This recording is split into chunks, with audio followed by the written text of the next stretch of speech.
Today we're going to take a quick look into punctuation. This is something that I've been observing in our work for the last couple of days. So I decided to give you guys a brief, quick run through on different types of punctuation we have, as well as how we are going to use them to make our writing much more reader friendly and getting to the point. So let's begin.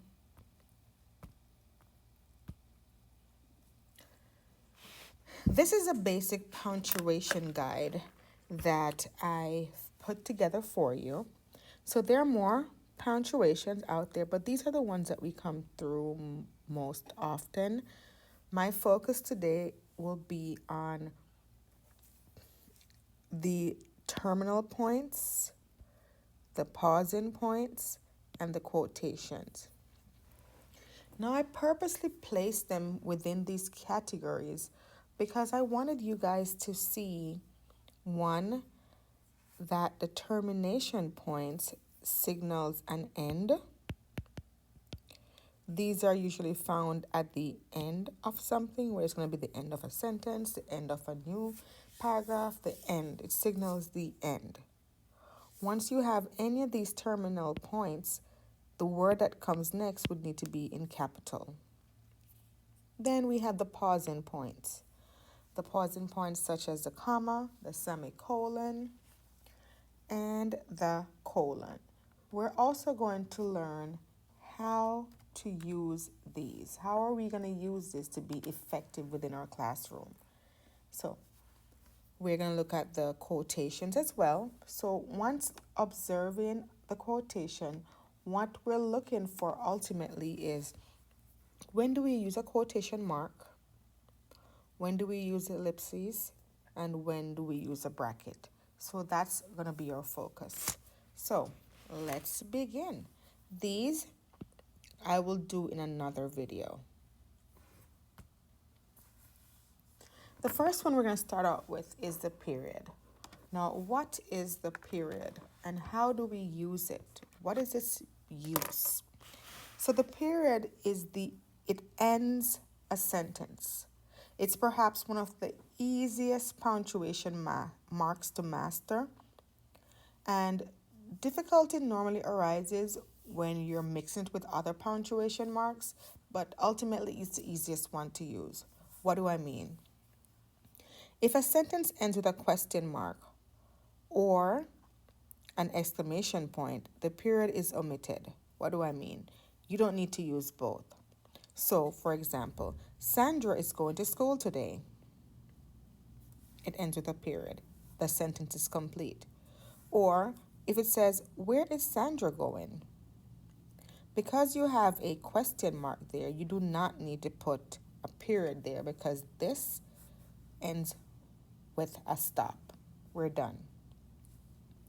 Then we are now going to move on to our question mark.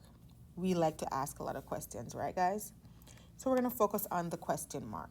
So the question mark is used at the end of a direct question. However, there are indirect questions that would require a period instead of a question mark. So let me give you a demonstration. So a direct question would be, what are you doing? I'm asking you a direct question. I require an answer. An indirect question would be, I wonder what she's doing. That would require a period. Another direct question could be, does anyone support this game? I'm asking you a question. I require an answer. An indirect one could be, does anybody support this game? What do you think? That could be another direct question. So let's get on with it. Now we're moving on to the exclamation mark.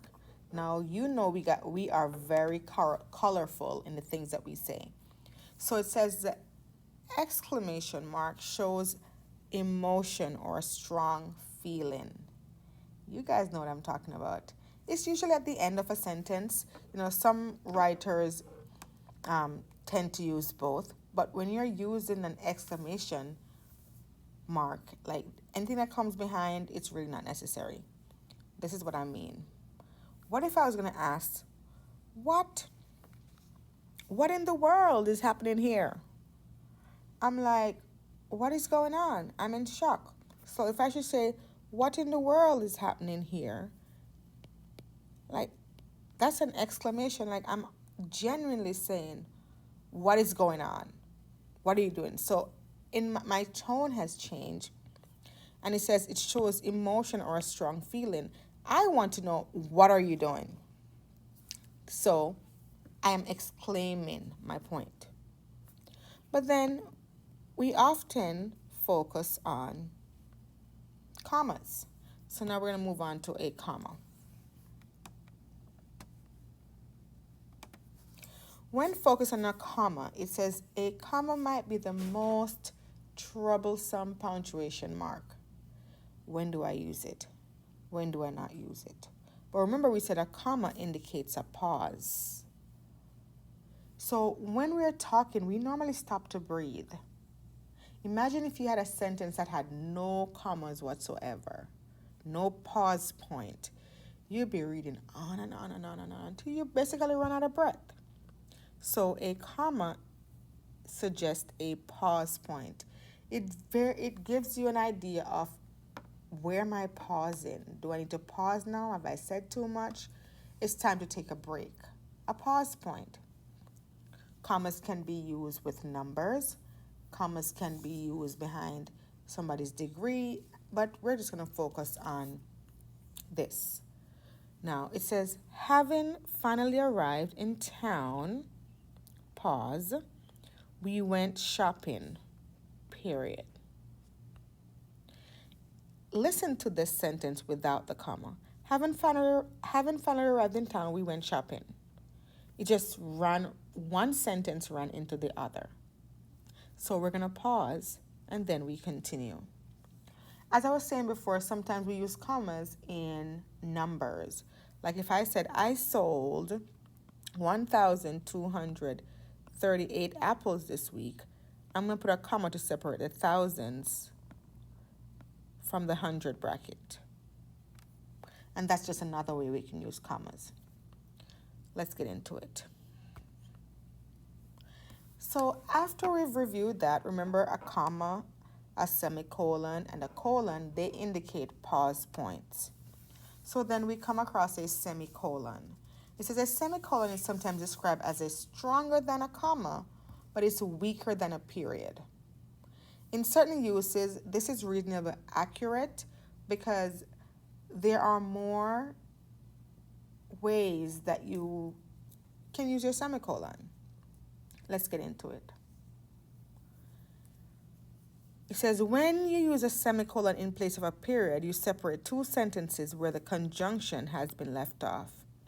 What are you talking about? An example is going to be like this. Call me tomorrow, semicolon. I will give you my answer then. The sentence is finished. So you're separating two sentences where a conjunction has been left out. So you guys know conjunctions are words that connect sentences like and or but and although and because. So we didn't use one here. So had I said, call me tomorrow, as I will give you an answer then, we would not need a semicolon. But because we didn't have it, we use a semicolon to replace that word. So you're still pausing for connection and then moving on. But then we come across the colon. What is the colon? So the colon, and I've seen it, but how do you use it? The colon has primarily 3 grammatical uses, several non-grammatical ones. But it says a colon is used to introduce a list of items. It says when 2 or more sentences follow a colon, capitalize the first word in the following the colon. What do I mean by that?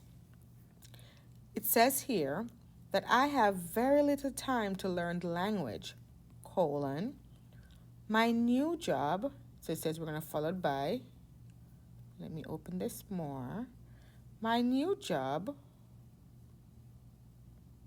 let me open this so you guys can see exactly what I'm talking. My new job starts in 5 days. It says, whenever there's a colon between two or more sentences, you need to capitalize the first word that follows the colon. So, I have very little time to learn the language, colon. My new job starts in 5 days, period. Does that make more sense to you guys, seeing it done in person? Because it sure does that for me. Now, let's move on. This is the last one we're going to focus on for today. As I said, I don't want to overwhelm you, but you can skip through the video at any parts of the video to find the exact one that you want. So we're going to look at the last one, which is a quotation mark.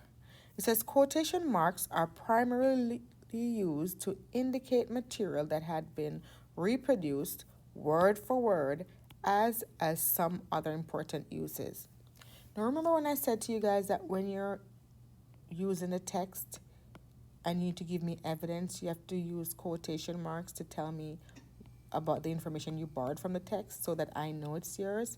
This would be that situation. That's what this definition is explaining. So it's saying, this is the best day of my life, said Mom. Who said it? Mom said it. So, said Sam. So Sam said it. So we are putting it in quotation marks because I didn't say it. Sam did.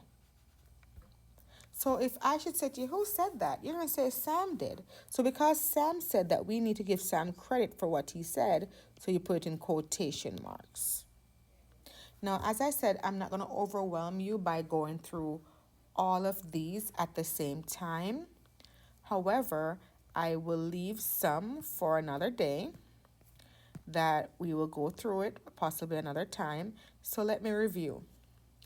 We worked on terminal points, which was a period, question mark, exclamation mark. We worked on pausing points, which is a comma, a semicolon, and a colon. And we also work on quotations, which is a quotation mark. We did not focus on these two yet. We're going to leave them with this video. That way you guys are not overwhelmed. So if you guys have further questions, please feel free to ask.